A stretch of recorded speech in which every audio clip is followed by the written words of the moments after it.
आप सभी को 8वें अंतर्राष्ट्रीय योग दिवस की मैं हृदय से शुभकामनाएं देता हूं। मैं आप सभी के उत्तम स्वास्थ्य, आरोग्य जीवन की कामना भी करता हूं।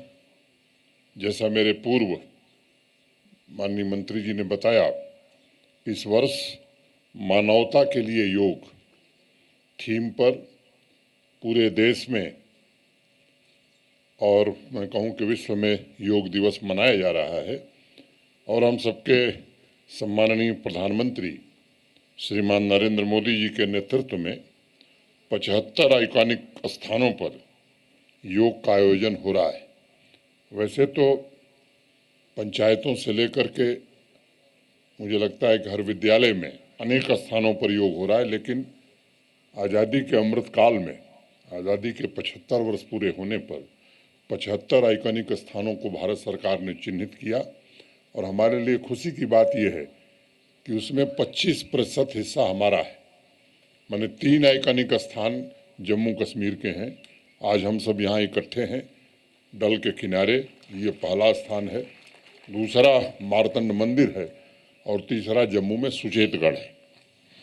देश की सांस्कृतिक और सामाजिक विरासत डल झील भी आज इस ऐतिहासिक क्षण की साक्षी बन रही है। भारतवर्ष की प्रचुर सांस्कृतिक पूंजी में योग का अत्यंत महत्वपूर्ण स्थान रहा है। मित्रों, योग सिर्फ किसी एक व्यक्ति तक सीमित नहीं है। वसुधैव कुटुंबकम की भावना के साथ भारत की यह सांस्कृतिक पूंजी संपूर्ण विश्व एवं मानवता का कल्याण कर रही है। योग का अर्थ है एकता, एकजुटता, यानी मन को शरीर से जोड़ना, इंसान को स्वास्थ्य से जोड़ना। योग के माध्यम से पूरे ब्रह्मांड को शांति, सद्भाव एवं परस्पर प्रेम का संदेश दिया जा रहा है और लोगों के निरोग जीवन का मार्ग प्रशस्त हो रहा है। स्वस्थ जीवन के लिए योग ने 2 महत्वपूर्ण सूत्र दिए, अब यानी वर्तमान एवं अनुशासन, नाउ एंड डिसिप्लिन। अथ योगानुशासनम, अर्थात अब योग का अनुशासन, now the discipline of yoga. ये महर्षि पतंजलि ने अब नाउ शब्द से योग की शुरुआत की थी, यानी भूत और भविष्य को जोड़कर सिर्फ वर्तमान में जीना, यही वो क्षण है। There is no past and there is no future, you are here and now. और दूसरा सूत्र है अनुशासन। इसका अर्थ जो मैं समझ पाता हूँ वह है अपने भीतर एक व्यवस्था बनाना, और वह व्यवस्था चित्त की शांति से ही बनती है। पतंजलि को इसलिए अपने दौर का सबसे बड़ा वैज्ञानिक और डॉक्टर भी कहा जाता था। उन्होंने योग को जो अर्थ दिया है उसका एक ही मतलब है, हमारे अंदर एक हार्मनी, एक समन्वय का होना अति आवश्यक है, एक केंद्र का होना आवश्यक है, ताकि हम मन और शरीर के बीच संतुलन स्थापित कर सकें। प्राचीन ग्रंथों में योग के सूत्र की व्याख्या करते हुए अनेक विद्वानों ने कहा है कि भूत और भविष्य में जीने वाला व्यक्ति अंदर से एक भीड़ होता है। वह बाहर तो एक दिखाई पड़ता है, लेकिन उसके अंदर एक पूरा चैओस होता है। You are not one, you are a crowd. और पतंजलि इंसान को वर्तमान में तथा स्वयं के केंद्र में जीने की सलाह देते हैं, तभी योग की शुरुआत हो सकती है। जिस दिन देश में हार्मनी से जीने लगते हैं हम सब, उसी दिन जीवन में बहुत बड़ा बदलाव आता है। और ये बदलाव है स्वयं की शक्तियों को समझने का, अनुभव करने का। और इस ताकत को यदि हमने प्राप्त किया तो मुझे लगता है कि एक सुखमय जीवन हम जी पाएंगे। इसलिए योग में हम जितने भी आसन करते हैं, वास्तविकता में वह सिर्फ शरीर से ही संबंधित नहीं है, सिर्फ वो कसरत नहीं है, बल्कि वो हमारे वर्तमान में होने की क्षमता को दर्शाती है। पतंजलि ने लिखा है कि अगर आप शांत भाव से शरीर को बिना हिलाए एक ही अवस्था में 1 घंटे बैठ सकते हैं तो आपके स्वस्थ शरीर और मन का विकास होना शुरू हो जाता है। लेकिन इसके लिए आवश्यक है कि सबसे पहले हम हार्मनी में हों, हम समन्वय में हों। जब हम स्वयं हार्मनी में होंगे तभी सामुदायिक स्वास्थ्य की चिंता कर सकेंगे।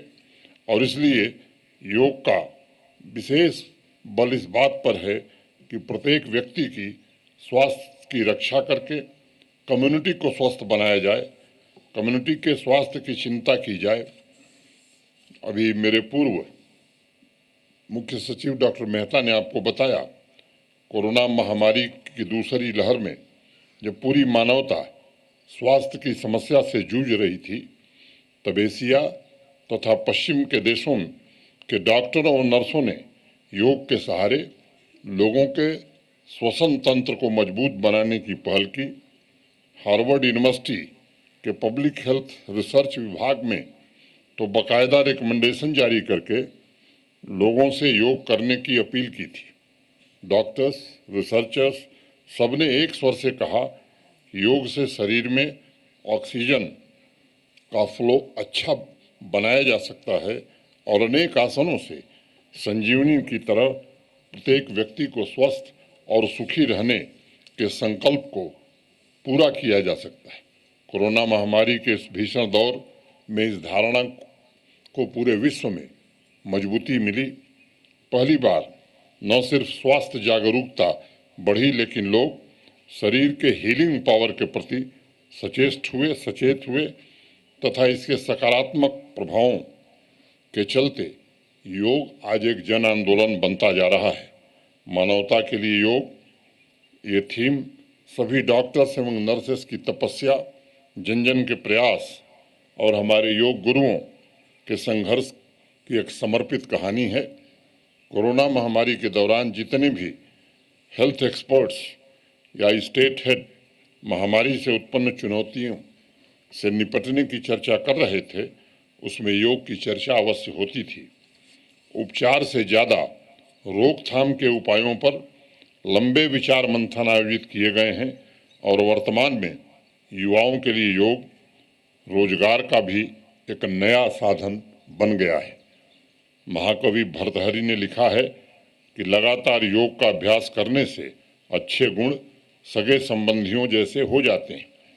योग करने से साहस पैदा होता है, क्षमा का भाव उत्पन्न होता है और मानसिक शांति अस्थायी रूप से हमारी मित्र बन जाती है। बिना प्रीमियम के कोई भी स्वास्थ्य बीमा काम नहीं करता, लेकिन योग ये 0 बजट में हेल्थ केयर का पूरा भरोसा देता है। आज की दौड़ भाग भरी जिंदगी में बहुत आवश्यक है कि हम अपने मानसिक एवं शारीरिक स्वास्थ्य का ध्यान गंभीरता से रखें, क्योंकि स्वास्थ्य ही सबसे बड़ी पूंजी है किसी भी व्यक्ति की। आज जब शारीरिक श्रम लोगों की जीवन शैली से दूर होता जा रहा है, ज़्यादातर समय हम ऑफिस में या अपने गैजेट्स के सामने गुजार रहे हैं, जरूरी है कि शरीर को ऐसी क्रियाओं से जोड़ा जाए जिससे हमारा शारीरिक और मानसिक स्वास्थ्य दोनों बेहतर रहे, और योग इसके लिए सबसे सर्वश्रेष्ठ माध्यम है। आयुष विभाग ने लगभग हर जिले में जन जन के लिए योग की सुविधा प्रदान करने का काम आज जम्मू कश्मीर में भी किया है। योग के ट्रेनर्स भी आज उपलब्ध कराए जा रहे हैं। मैं आग्रह करना चाहूँगा सभी स्थानीय नागरिक इन सेवाओं का पूर्ण लाभ उठाकर योग को अपने जीवन में अपनावें। योग आपके लिए स्वास्थ्य सुरक्षा का सबसे बड़ा कवच है। कई सारे आसन, प्राणायाम, सूर्य नमस्कार, अनुलोम विलोम शरीर की शारीरिक क्षमता को बढ़ाते हैं और शरीर तथा मन दोनों को स्वस्थ रखते हैं। आज योग पूरे विश्व को एक सूत्र में जोड़ने का काम कर रहा है। देश में जम्मू कश्मीर से कन्याकुमारी तक हमारी प्राचीन सांस्कृतिक विरासत एक दूसरे से योग के माध्यम से आज जुड़ रही है। इसलिए आज जब आदरणीय प्रधानमंत्री जी मैसूर से योग कार्यक्रम की शुरुआत करेंगे, तब गार्जियन योग रिंग यानी एक सूर्य एक पृथ्वी की अवधारणा का भी उत्सव मनाया जाएगा तथा भारतवर्ष ने के वसुधैव कुटुंबकम के संदेश को विश्व भर में पहुंचाया जाएगा। पूर्व से पश्चिम तक सभी देशों के लोग सूर्य नमस्कार तथा सूर्य नमस्कार की भारतीय परंपरा का उल्लास मनाते हुए योग के साथ सूर्य का स्वागत करेंगे। आइए प्रकृति के साथ एकता के इस मजबूत शक्ति योग को अपनाकर बीमारियों को हम दूर रखें और लोगों को एक दूसरे के नज़दीक लावें। सर्वे भवन्तु सुखिनः सर्वे सन्तु निरामया, यही बात कहते हुए आप सबके प्रति हृदय से कृतज्ञ